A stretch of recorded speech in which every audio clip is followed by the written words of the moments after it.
Kai 5 kali 5 Caesar. kali ya. Cepat-cepat. Ini kali kita buat kasih you punya perut macam tak ada Caesar. Ini kali mesti kasih you berjaya. Jangan risau ah. Namanya kat sini sudah Caesar lah, normal lah, kali ya.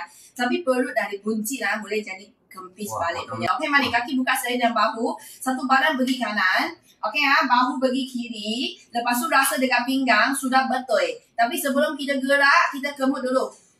Hembus punya masa, kita kemut sampai habis. Perut dia tahan, jangan tahan nafas ha.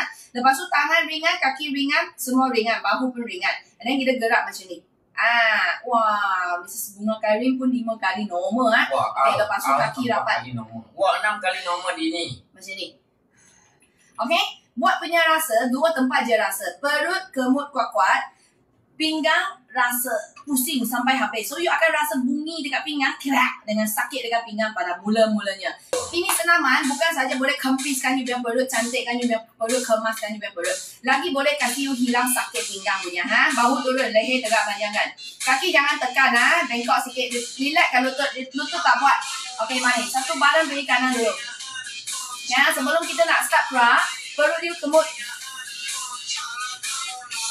Perut dia tahan, jangan tahan nafas. Tarik pakai hidung, hembus pakai mulut. Okey, mari.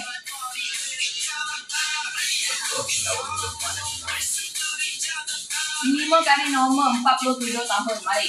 Kisah you normal ke, Caesar ke, normal ke. Kita mau kasih you punya perut kempis macam orang tak percaya you sudah bersalin. Ha? Betul.